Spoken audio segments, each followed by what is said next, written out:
That one on the roof of the top. Okay, is that better? All right.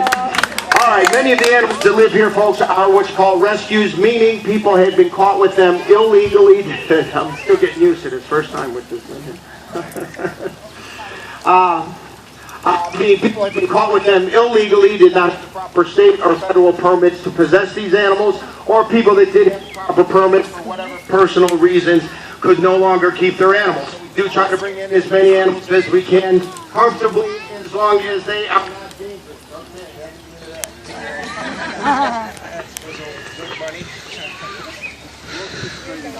We'll get it straight. Okay, as long as they're not dangerous. By my determination, if any of the animals that come here, we consider that if they would harm anybody, well then we have to place them somewhere else. And I've only in 30 years of doing this had to do that one time, and it was not that animal's fault. He was severely abused by people that had no clue how to handle one of these animals here. These are not dogs, and consequently he had a severe hatred for men, and he almost got me a couple of times, so we sent him to Alabama where he'd be handled by professionals that knew of his attitude. Now, years ago, guys, when I first bought this place in 1986, and started out with what you call a wolf hybrid. That's where you breed a wolf to a dog. Now, scientists, biologists believe that the wolf is the original canine or dog. So how many kids out there have a dog at home right now?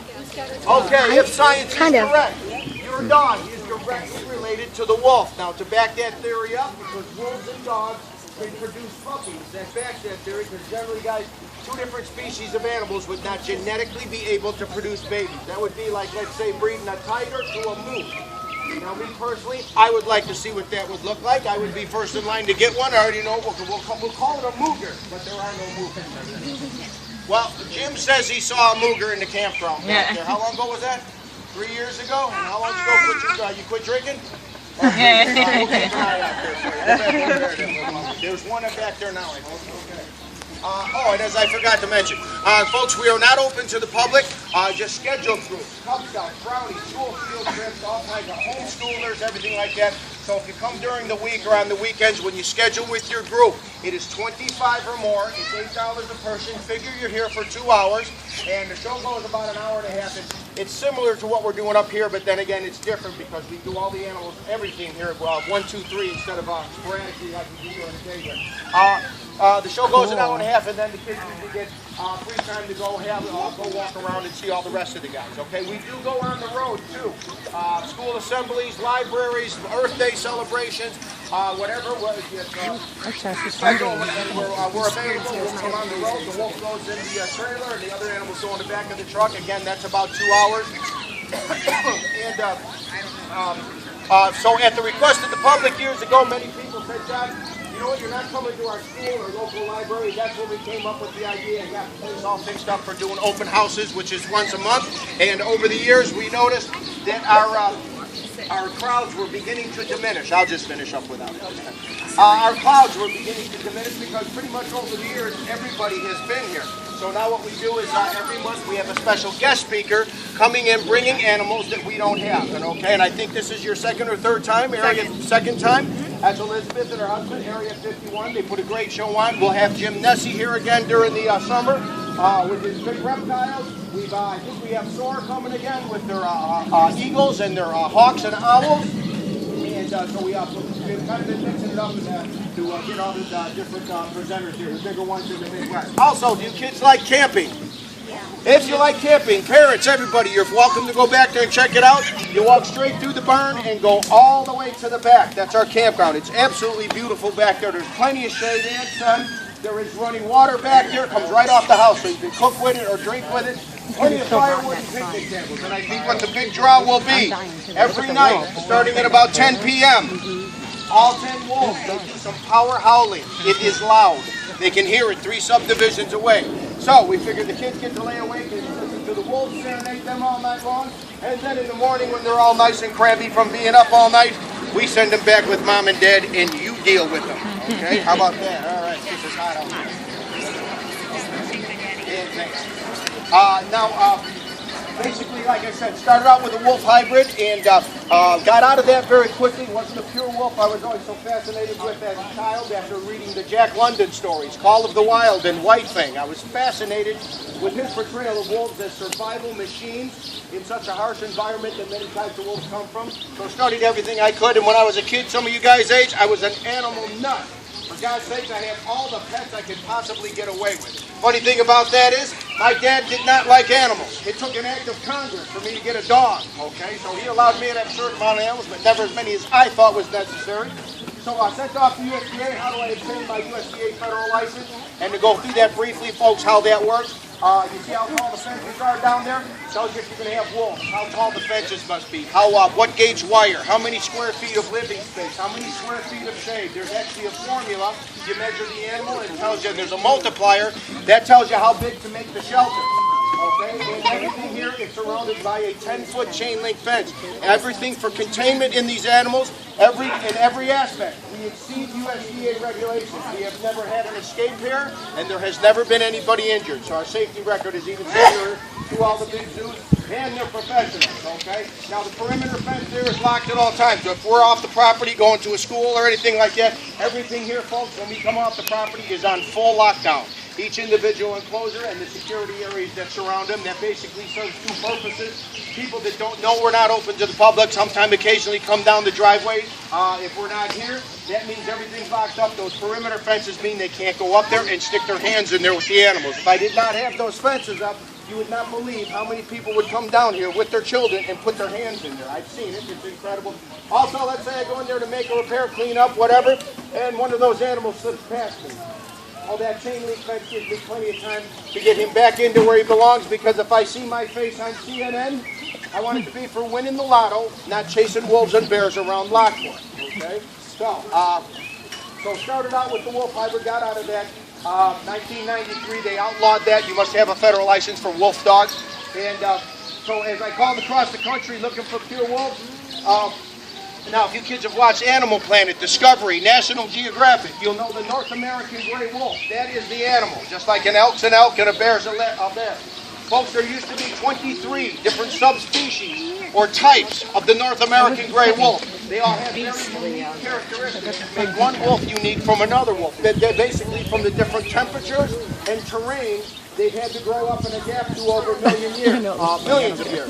Unfortunately, 6 to 8 of those subspecies are extinct. They are gone forever, and that is directly at the hands of man. Okay, as generations before us did not understand this animal, and they greatly feared him. So what happens when that situation arises? What's man's first reaction? Is to get rid of it. So in 1909, President Teddy Roosevelt, who was actually a great outdoorsman, he ordered the extermination of all wolves in the U.S. They did not realize what a terribly important part of the ecosystem this animal is. He performs a very important job out there, thinning down the elk, caribou, and deer herds through natural selection, taking out the inferior animals, the ones that aren't smart enough, the ones that can't run as fast, the injured, the sick. By removing those animals, only the strong survive and produce genetically strong animals. So they're actually helping to keep the herds healthy and strong. Now, I did see a National Geographic show about 6 weeks ago, and it was about Yellowstone. In the 20 years that the wolves have been back into Yellowstone, because of them keeping the elk, caribou, and deer herds where they belong, not overpopulating and overgrazing. They said Yellowstone is now quickly returning to its magnificent glory that it used to be 200 years ago, before they eradicated the wolves. Then the elk, caribou, and bison herds got so large that they ate all the vegetation that was, and the river courses were all changing. Well, now with them thinning down to what nature has, needs it to be with the amount of numbers of the elk, caribou, the cervidae, the park is now returning quickly back to the way it should be. Okay, so there's a lot of people out west that don't like the wolf back in Yellowstone, but that's again, they're hunters and they're outfitters. So the more animals for them, the more hunting and the more money for them. So that's how that works. Now, as I called by the 1920s, there were no more wolves left in North America south of the Canadian border. They had been trapped, shot, poisoned. There were government hunters. Their whole job was to kill wolves. They got paid by how many carcasses they brought in. One of their most effective techniques to eradicate the wolf was to capture the wolf unharmed, bring him into their government center, and then infect him with a contagious virus or a parasite. The thing that worked most effectively was called sarcoptic mange. What that is, kids, it's a little mite. It's a bug. It is so small you can only see it under a microscope, but boy, does it wreak havoc. If you were to pick up mange from like a stray dog, take your dermatologist a week or two to get rid of it. Nasty stuff. So they would make sure he was fully infested with mange, take him back to where they caught him, and turn him loose. He would rejoin the pack. It is very contagious. So he would infect the rest of the pack, and from the terrible irritation that mite causes, they would pretty much scratch themselves bloody and scratch all their fur out. So guess what happens when they were in that condition and winter showed up? None of them would survive. My personal opinion, you're probably looking at the most persecuted, misunderstood animal that has ever walked the planet. And I believe the only reason we're standing here looking at a pure wolf right in the eyes is basically, folks, man could just not get them all. They retreated back into the more remote areas of North America and hid out until men like Dr. David Meach, he's a wolf biologist, he's been studying wolves for over 45 years. I believe he's the foremost expert on wolves in the world. He's written many books. Well, with the technology we have, radio collars, chips in the shoulder, satellites, helicopters, airplanes, to study this very elusive animal like he's never been studied before, you know what we find out the actual truth is? It is not Little Red Riding Hood. The wolf is the villain. Three Pigs. Wolf is the villain. Hollywood, Wolfman movies. Actually, folks, with my 30 years with these animals, Dr. Beach and other people with more experience, it is actually the complete opposite. Wolves are very timid, very shy animals. They are very powerful animals. They are very good at what they do. One thing they don't do is attack people. In over 200 years of the government keeping records, there's only 1 or 2 documented cases of healthy wolves ever harming people. And in my opinion, they were probably provoked, okay? So as I called across the country, one thing I did not like hearing, what type of wolf are you trying to place? They'd say, well, Mom might be a black British Columbian, and Dad might be a gray timber. Well, I said, well, you know what? Not interested. What you're breeding are wolf mutts. You're going to lose the characteristics and make one wolf when he's coming up. So I kept looking, and so currently, folks, here at the property, we have 10 pure wolves of 3 different types or subspecies. I've had up to 16, but as they passed away, we did not replace them so we could use the enclosures for other animals, make a bigger exhibit. So back in the corner over there, those are gray timbers. That's Zeus and Shinoa. Our old girl is in the back over there with the oblong dog houses or shelter. She's our oldest wolf. She is 16 and she's still getting around just fine. Those are gray timbers. Those are the types that would have lived right here years ago before in the Midwest where we lived before they were exterminated. Also, we have my favorite. These are the black British Columbians. That would be Western Canada, between Washington and Alaska. Beautiful area there. The wolves are predominantly black. They're very powerfully built. They're heavy boned, and I think their faces are the epitome of that wolf look. Now, because we've kept the bloodlines pure here, no wolf mutts, they have a very unique characteristic that no other wolf has. If you guys look real close here at JJ and the other guys down there, all wolves have a yellow or a golden eye, various different shades in the green. One thing very unique to the British Columbian is, folks, he's got a shade of green to his eye. It's a yellow-green eye. So if we had 10 wolves up here, and you said, John, only one of them is a British Columbian. Which one? Very simply, I would look at their eyes. The yellow-green, like he's got, would be your British Columbian. Also, guys, you see those white wolves in the center pen down there? Those are 2 of the rarest animals on this planet. Those are Ellesmere Arctic wolves. Now, if you kids have a world map or a globe, you look to the top of your globe. Just north of Canada, just inside the Arctic Circle, you will see 3 islands, Ellesmere, Baffin, and Melville. That is the only place in the world where these big white wolves come from. Last time I did some research, we believe there's about 30 of those animals in the U.S. right now because there's paperwork to back up their origins, proving what they are. Canadian biologists believe up on the island, maybe 300. Well, 2 of them live right here in Lockport, Illinois. Long story how I got a hold of them. My expertise is wolves. I found out there was going to be a genetically clean litter of Arctic born in Idaho. I knew it before anybody in the world knew about it. I grabbed all 6 of them. I kept my favorite, Uriah. He's the big white male down there. Yeah. And we placed the other 5 in places like Big One Wolf Ranch, where they're going to be ambassadors of wildlife used for wolf recovery and study. He's just going to dump it. He's not thirsty. So I don't know what the toes are then. Well, that'll get you about 10 seconds before he dumps it and starts moving. Basically, I found out there was going to be a genetic mutation that are born in Idaho. So I took all 5 of them. I took the other 5 in places like this. Last I heard, they're doing just great. And then we brought Ellie, the one that's sitting up on the deck up there, looking this way. We brought her up from Florida. She is unrelated to Uriah. Also, go down there. We'll get to her. We'll go down by him too. There's underneath the house too. You can see him laying up there. That is Charlie. Charlie is our mountain lion, cougar or a puma. Now that is the same animal. Just depends on what part of the country you live in, what they call them locally. Charlie is a big boy. He's 180 pounds of bone, fur, teeth, and muscle. I used to use him for my programs, for the open houses and for the school stuff when he was younger. That animal now is so incredibly powerful. I don't dare take him out. You can go in there with him. He does not come out anymore. If he was to try to head down the block, there's not much you can do about it because he's a tremendous strength. We'll go down there with him in a little while. And then there's Kuma the bear. He was also a rescue. I'll go in there with him in a little while. Okay, this is JJ. And JJ is the offspring of Blackjack down there and Tail. Blackjack is our big dominant male.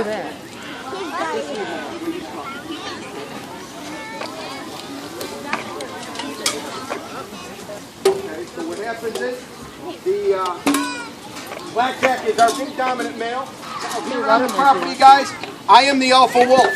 I raised all these guys. I raised them from babies. I taught them. Here, generally, folks, the general rule is you keep your paws on the ground and you don't put your teeth on our flesh. They all know that. But for Jack, being a high-ranking animal, he needs to take me out. That means he is the alpha wolf. So basically, if I go down there, you will hear an animal not growl, but he roars. If I go down there, he'll stand on the fence, roar in my face. If I was to go in there with him, there would be no use calling an ambulance. We would just call the coroner, okay? Because I would not come out. So I don't go in there. Okay. Then our other black pair is Teo and Canuck. Those are our young pair over on the left. And they did have pups this year, but unfortunately something happened and we lost them. Okay. So this is JJ. He's 1.5 years old. He would be called a yearling. And as you can see, kids, if you look at him, he is in his chia pet stage. Okay? His legs have shed out into his summer coat, and up on top, this is what has to be left, coming back out left. Okay, that comes out. That's now, if you guys have ever tore open your sleeping bag, your ski gloves, or your parka, the things that keep you warm in there, it's called Thinsulate. Tell me where we got the idea for that. Exact same copy that keeps the wolf warm. Another thing I'm still strictly copying from nature. Also, when he's standing here, he's a little apprehensive now, but when his tail is straight down, it doesn't curl to the hook to the left or the right like a German Shepherd. It doesn't curl like a Husky or a Malamute. Okay, if we were to see any of those characteristics in his tail, that would be a good indication that there is dog in here. Okay, naturally he doesn't have the curly tail. Also, he's a little tough to see on him. He has what's called a dorsal stripe down his back, kind of, and then it's hard to see on him also on his shoulders. There's a silver satin. It's a half circle. It's a shell shape. All of the animals have that. Coyotes too. That is called the silver saddle. It's a very dominant wild canine marking. If somebody tells you that their dog has wolf or coyote in it, folks, you will see that mark on their back. If they don't have it, then it is probably not true. Also, if you look at JJ's tail and the rest of them, there's a little black dot on there. It looks like it's a can of spray paint. Put a little dot right about a third or half the way down the thing, right about here. It's hard to see with all this fluff coming out. But that is called the scent mark, and it's called the what gland? The precaudal gland. I forgot. Okay. Precaudal gland. Okay? Any of you kids that have a dog, today, go home and see if you can find that mark on your dog's tail. Because of his wolf heritage, he has it. Now, if you have an all-white dog or an all-black dog or like a golden retriever, all one color, look right about in that position and you'll see where the hair's a little scruffier, and that'll tell you where that gland is. That is actually his personal identification. That is the same as your fingerprint, DNA, social security number, birthday, everything that makes you unique. Anybody in the world, that's what that gland does for canines. So if you've ever noticed when dogs first meet each other, because of their wolf heritage, they must establish dominance. One must be dominant, one must submit. That's the way they think. So, you see two dogs meet each other, they puff up at each other. They use body language to try to back each other down. Usually within 5 to 8 seconds, that's over with. One submits and they've established. Okay? If you see two dogs going at it in a full-blown fight, that means that neither one of them would submit. They both want to be dominant, and what they're going to do is settle. Okay, now usually when it's over with quickly and there is no conflict, usually dogs think it's funny. It does look funny. They go and start sniffing each other on the rear end. Well, what they're doing is checking that gland. Remember, their nose is so powerful that that's how they identify each other as number one, whereas we use our eyes. Aren't you glad we don't do it that way? I wouldn't want to be meeting anybody up at the mall. Hey, Jim, how